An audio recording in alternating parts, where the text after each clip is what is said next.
I'm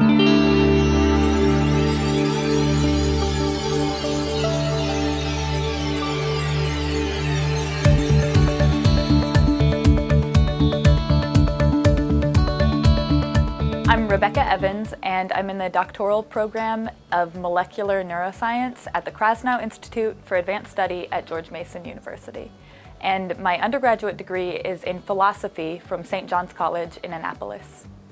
I'm working on synaptic plasticity, which means the strengthening of pathways from one neuron to the next. When you remember something, it is because this pathway in your brain has been run over and over and again and has been strengthened.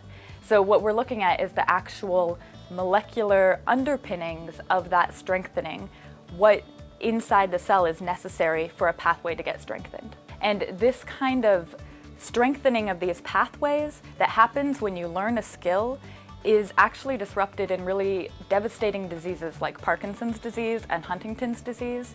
And the part of the brain that dies in those diseases is the part of the brain we're looking at. So when we're studying these molecules that underlie the way that these pathways get strengthened, we're actually looking for different molecules that could be targeted for drugs to cure these diseases.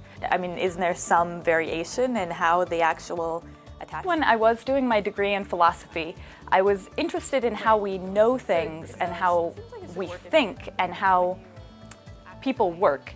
And the more I got into it, the more I really thought that the answers would be in how the brain works and how these circuits can create behaviors that people do and can create thoughts. And I think that's really interesting. An interesting way of looking at philosophical questions is through how the brain works. But you could definitely see a slightly different gray shade to show.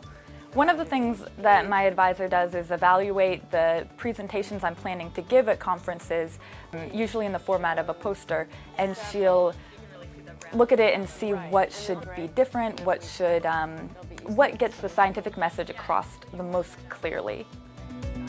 It really means a lot to me that my work could help contribute to curing really devastating diseases like Parkinson's disease, because my grandmother didn't die from Parkinson's disease, but she had an atrophy of her brain that really made her motor skills very impaired. And it was really tragic to see her being less and less capable to move, but still having her mind be completely intact and really being fully aware of what she was losing. And I think that motivated me to go into the area of neuroscience that could be really applicable to drug discoveries and to alleviating those symptoms of devastating motor disorders.